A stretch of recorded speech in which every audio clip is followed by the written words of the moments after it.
À présent sur les bienfaits d'une plante que finalement on connaît assez mal, le chanvre. Au 19e siècle, on a cultivé presque partout en France et puis il a quasiment disparu. Aujourd'hui, un homme relance cette filière. Les potentiels sont impressionnants. Regardez, c'est notre rendez-vous bien à vous avec Patrick Boité, Solène Grippon et Dominique Bonnet.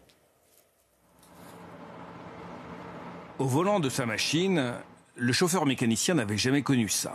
Malgré des années d'expérience, il moissonne aujourd'hui du chanvre. Une grande première.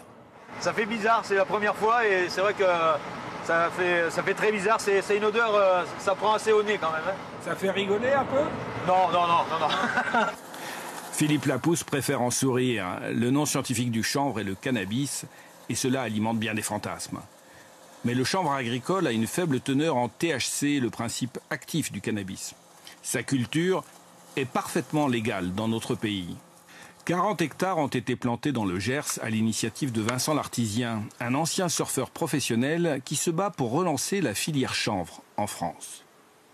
Le chanvre a mauvaise réputation, alors que c'est une plante extraordinaire qui a nourri, logé, soigné l'humanité depuis la nuit des temps. Et j'aimerais beaucoup vous la faire découvrir.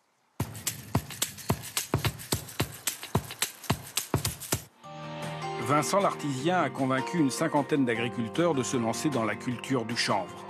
Une plante qui a le mérite de pousser sur tous les sols, presque sans irrigation et sans aucun produit chimique.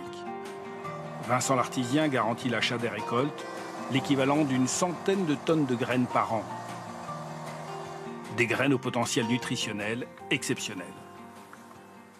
Ces propriétés sont uniques parce qu'elles allient à la fois une protéine, la protéine végétale la plus digeste qui soit, toutes graines confondues, et les acides gras essentiels, oméga 3 et 6, qu'on ne peut trouver normalement que dans certains poissons. Et là, en une toute petite graine, on trouve à la fois cette protéine et ces acides gras essentiels. À 2 heures de route de là, près d'Osgore, les graines, lavées puis ventilées, vont être traitées dans cette usine. Une décortiqueuse permet de récupérer les amandes des graines. Une presse à huile sert à l'extraction de l'huile de chanvre. Mais le secteur de l'alimentation ne représente qu'une toute petite partie des débouchés possibles de la plante. On peut faire beaucoup de choses avec le chanvre. On peut tout faire. On peut construire des maisons, on peut faire de l'isolant, on peut faire du plastique, on peut faire du textile. Du textile en chanvre. C'est devenu la spécialité de Thierry Bonhomme qui s'est lancé dans l'aventure il y a 6 ans. Ces deux hommes se sont retrouvés autour d'une même passion pour une plante qui a marqué notre histoire et notre culture. Donc on a déjà eu. Regardez les traces que ça a laissé. La Canebière, par exemple, qui est le port de Marseille, c'était le plus gros port de chanvre de la Méditerranée. Lorsque vous parlez d'Ancey la Carmagnole, ça vient de la variété de chanvre Carmagnola, qui était une variété qui était extrêmement répandue en France. À Saint-Jean-de-Luz, Thierry Bonhomme a créé une société spécialisée dans le linge de maison. Ça va bien dessus.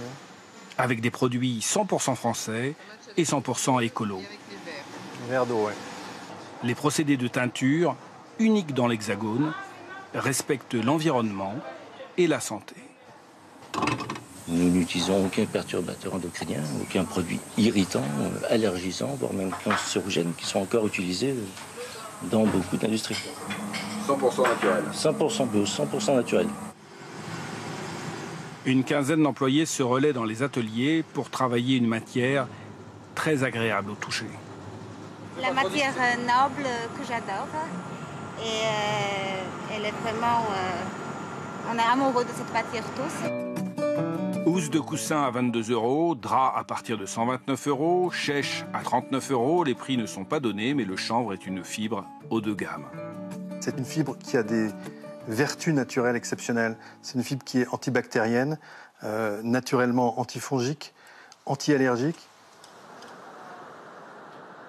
C'est le monde du surf qui a fait prendre conscience à Vincent Lartisien de la beauté et de la fragilité de notre planète. Il est persuadé que le chanvre est essentiel pour un développement durable et pourrait aider notre société à garder un meilleur équilibre. Aujourd'hui, nous sommes de plus en plus nombreux à être convaincus de l'utilité de cette plante.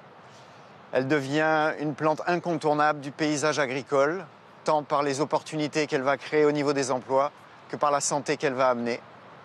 Et j'espère vous avoir convaincu. Bien à vous. Et voilà, oui.